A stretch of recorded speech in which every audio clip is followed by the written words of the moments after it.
and Josh, you guys are colleagues or friends? Friends. Okay, but you work here at Bentley Music. No, he works here. You work here. Oh, okay, thanks for providing us the space today. No problem. How long have you guys been United fans? I think since 1999 when they went the treble. Okay. It was really inspiring. So Jess and Mikhail joined the club. yeah, exactly. That's right after, right? Right after, yeah.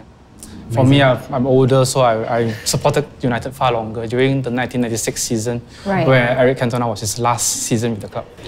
Okay. Yeah, that's about 20 years, more than 20 years, I think. 23. Hardcore. Yeah. Okay. Yeah, so you guys, this is your session. Feel free to ask Mikhail anything. You know, ask him the hard-hitting questions. What do you think of the current state of the club with, compared to your time and your glory days? Well, it's not as successful, obviously.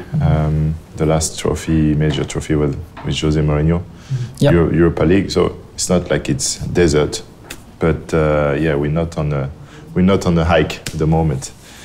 It's difficult as I'm a fan like you now, and it's difficult. We have difficult moments, but if you are true fans, then you still stick behind the team, and better times will come.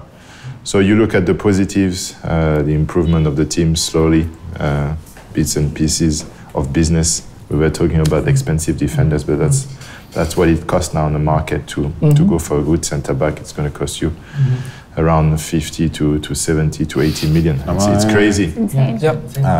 You know, when Roy Keane was signed for United from Forest, it cost peanuts compared. 4 million. Yes, compared to now. 4 million. And it just takes time because you're not playing Football Manager. Yeah. You have to wait and get the opportunity and rebuild a little bit the spirit of the club, because succession of managers, there was not a clear direction. And we lost our way a little bit for sure.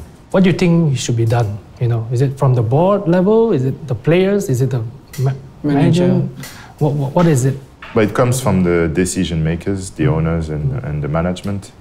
And I think they're learning the lesson the hard way. Yeah. Because it's costing the club a lot, and we're losing ground with the other major force in the Premier League, with City, with Liverpool. Even Arsenal now changes the structure. So that's what it is. The Premier League is the most competitive league in the world, and it means that also in terms of structure and business, you have to be at your best. It's not like in Germany you have Bayern Munich, in Spain you have Barcelona and Madrid. You compete against one or two teams. In England, it's six clubs can claim the Premier League title, or have the status, the infrastructure, and the fan base, I would say, to get the job done. I mean, lads, what do you think of the current state? Oh, I can't pinpoint one. It's definitely for me, but personally, I would think that it is, as you said, the decision makers are probably, I would say that the most responsible person is the owners. Because when you come in buying a club, using debt to buy a club, that starts off at the losing ground. And there is a reason why when Ferguson left and there is no consistent success. The reason why it's that way, because there is no plan. When Ferguson retired, there was not a clear plan on how the club is going to be run. Unlike Liverpool, which is doing very well now, they have a clear plan. That, like City, they have a clear structure. They brought in directors to come in, so to pave the way for Pep to come in. Whereas we are just changing from managers to managers, philosophies to philosophies. It's not going to work. So the main thing is that it lacks identity, is that what you're saying? Yes, correct. I mean, Mikhail, in hindsight, after the transition from Ferguson, is there one or two things that you would change, you think, if you could go back in time, if you were in charge at the club? The fact that a lot of the backroom staff left, as well as the manager, was a big loss. I'm not saying that the people that David Moyes brought in are not competent. It's just that they didn't know about United. They didn't know what it takes. They didn't know the philosophy. They didn't know the people who were working at Carrington. They didn't know the players. You can study as much as you want. It takes time, and they were not given the time as well. So the transition, there was just you guys go and you guys come in. There was no one there to connect the dots. So that made it difficult for the new team to perform. What's the most memorable game that you played in from those sectional games? Is there any stories that you can tell us? So many games. I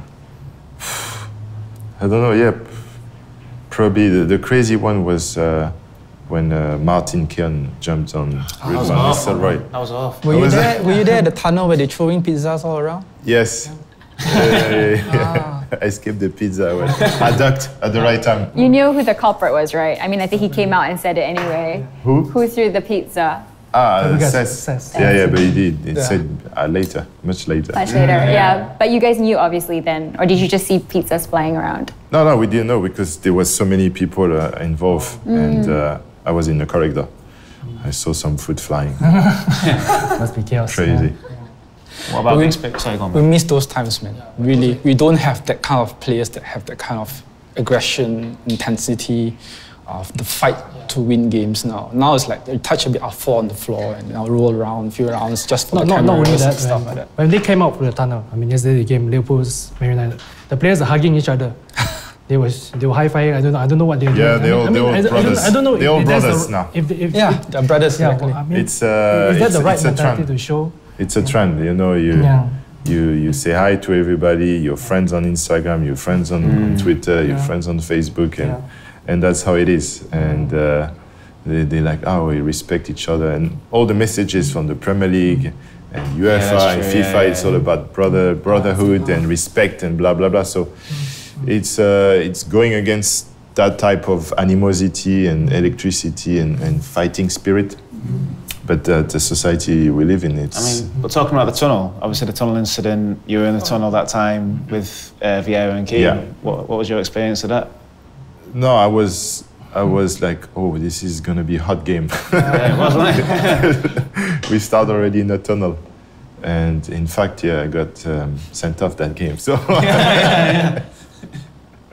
yeah, what a game though. I mean, so many of those matches are iconic moments for United fans now, aren't they? Yeah.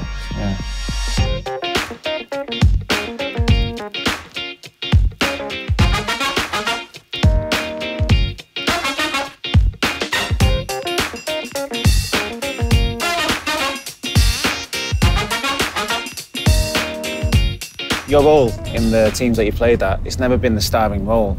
Is there frustration there? Because like I said, from a player who plays in the same kind of positions you do, sometimes you do feel underappreciated. no, if you don't accept it, then you're not gonna make it. And no, you just feel privileged to be there, and you need top players, star players to win games. So that's it. And you provide, forward pass, tackle, especially England. In England, I think it's only in England. The fans love it, don't they? The fans love an interception, a tackle, a header. I mean, you don't get that anywhere else. Really?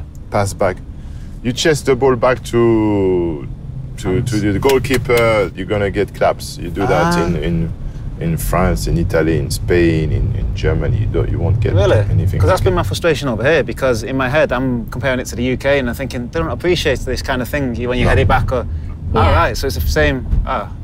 I got a lot of humble pie to take then, from what I've been saying about the Malaysian fans here. No, it's only in England. Yeah. Only in England.